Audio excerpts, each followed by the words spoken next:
Hai SB Lovers, ketemu lagi dengan saya Pak Yusuf dari Bimbingan Belajar Setia Budi Indonesia. Pada kesempatan kali ini saya akan mencoba menjelaskan salah satu materi matematika di SMP ya. Sebenarnya di SD juga ada ya, tapi lebih fokus di SMP saja ya. Yaitu tentang perbandingan ya, khususnya di perbandingan berbalik nilai. Sebenarnya perbandingan ada dua ya. Ada perbandingan senilai dan juga ada perbandingan berbalik nilai. Oke ya. Langsung saja pada pertanyaannya di situ. Pembangunan sebuah jembatan direncanakan selesai dalam waktu 132 hari oleh 72 pekerja. Sebelum pekerjaan dimulai, pekerja ditambah 24 orang ya. Oke, sebelum pekerjaan dimulai, pekerja ditambah 24 orang.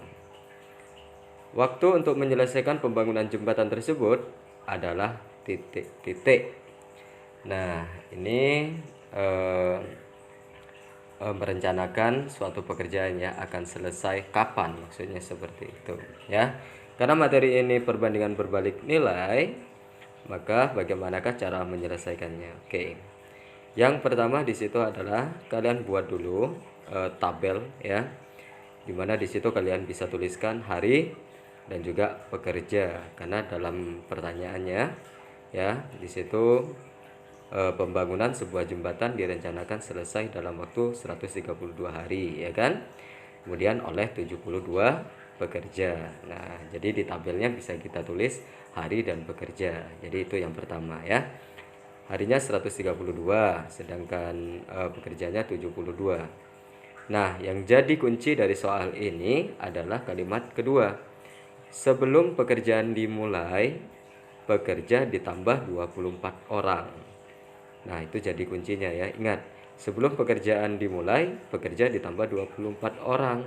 Nah, sedangkan rencana pembangunan jembatan itu kan diprediksi akan selesai 132 hari oleh 72 pekerja. Namun di situ ada perubahan ya, ditambah 24 orang katanya. Oke. Maka waktu untuk menyelesaikan pembangunan jembatan tersebut adalah titik-titik.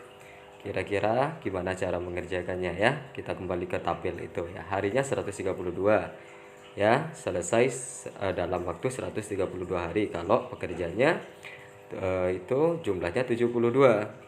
Nah, namun di situ ada tambahan kan di kalimat kedua kan, sebelum pekerjaan dimulai, pekerja ditambah 24 orang. Berarti ditambah pekerjanya kan?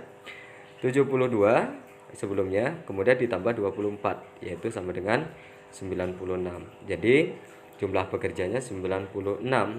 Sedangkan pertanyaan tersebut yaitu prediksi ya, akan selesai pembangunan jembatan itu berapa hari. Jadi maksudnya seperti itu. Kita bisa menulisnya X di situ ya.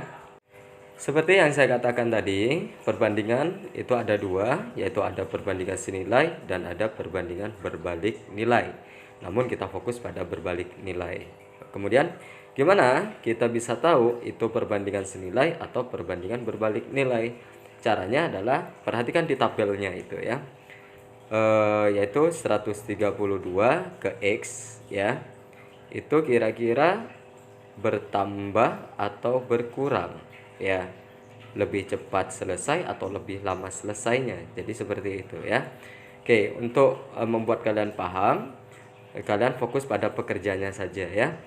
Di situ untuk 132 hari itu prediksinya 72 pekerja. Sedangkan kalau pekerjanya ditambah 24 itu menjadi 96 kan ya. Jadi 72 ke 96 itu naik atau turun ya, bertambah atau berkurang. Ya, yang jelas di situ 72 ke 96 itu bertambah kan? Jadi kita bisa memberikan tanda itu positif atau bertambah. Nah, sedangkan yang hari kita bisa berpikir ya. Kalian bisa bayangkan 132 hari kalau pekerjanya 72. Kalau pekerjaannya 96 kan otomatis lebih cepat selesai kan? Ya mungkin bisa 90, itu kan berkurang ya kan, dari 132 bisa menjadi 90 mungkin. Jadi seperti itu. Kalian bayangin saja sendiri ya. Nah, yang kita butuhkan hanyalah tandanya positif apa negatif di situ. Ya, 132 ke X. Yang jelas kan berkurang kan. Jadi kita kasih tanda negatif. Nah, dari situ kita bisa menentukan atau kita bisa tahu itu perbandingan apa? Senilai atau berbalik nilai. Kalau tandanya di situ tidak sama, berarti itu disebut dengan perbandingan berbalik nilai. Di situ negatif dan satunya positif kan? Jadi seperti itu. Jadi kalau tidak sama pasti itu perbandingan berbalik nilai. Tapi kalau sama, misalnya yang hari itu berkurang, pekerjanya juga berkurang, itu perbandingan senilai. Jadi seperti itu. Atau satunya positif, satunya juga positif. Nah, itu perbandingan senilai ya, bukan berbalik nilai. Karena di situ tidak sama, berarti itu termasuk perbandingan berbalik nilai. Nah, untuk rumusnya perbandingan berbalik nilai itu adalah A per B sama dengan D per C. Loh, maksudnya A per B sama dengan D per C itu gimana? Nah, kalian perhatikan di situ, di tabelnya. Ya, A itu sebenarnya 132 ya, sedangkan B-nya X-nya bawahnya. Jadi seperti itu, ya. Jadi A-nya itu 132, B-nya X. Kemudian C itu dari mana? D itu dari mana? C-nya di situ adalah 72. Sedangkan D-nya adalah 96 itu. Jangan kebalik ya. Dari atas ke bawah, dari atas ke bawah. Oke, jadi seperti itu rumus dari perbandingan berbalik nilai ya. Oke, sekarang kita ke penyelesaiannya ya. Di situ A-nya adalah 132 ya, B-nya adalah X. Jadi 132 per X sama dengan D per C. D-nya seperti yang saya katakan tadi, yaitu yang di bawah, yaitu 96 per C. C-nya 72. Jadi seperti itu. Nah, kemudian langkah berikutnya tinggal kalian kalikan silang. Ya, ingat ya, kalikan silang, yaitu 132 kali 72. Jadi disilang saja ya. Sama dengan 96 kali X.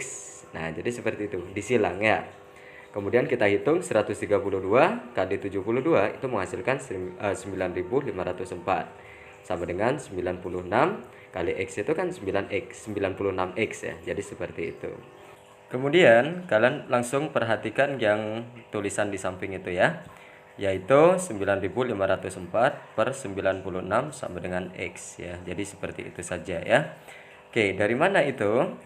Itu 9504 dibagi 96 sebenarnya 96X itu 96-nya itu dipindahkan ya, dipindah ruas. Jadi maksudnya seperti itu. 96X itu namanya koefisien ya. Jadi kalau koefisien itu berpindah, itu selalu membentuk pembagian. Jadi seperti itu ya. Jadi 9504 dibagi 96 ya sama dengan X. Nah, jadi seperti itu ya. Kemudian tinggal kita hitung 9504 per 96 itu akan menghasilkan 99. Jadi X-nya adalah 99. Oke, itulah penjelasan dari saya tentang perbandingan berbalik nilai. Mudah-mudahan bermanfaat ya buat kalian semua yang sedang belajar matematika. Dan bagi kalian yang masih belum mengerti, mungkin kalian putar lagi sampai benaran paham ya. Yang penting di situ jangan patah semangat ya. Tetap semangat untuk belajar matematika ya. Oke. Dan terakhir dari saya, sampai jumpa di video berikutnya.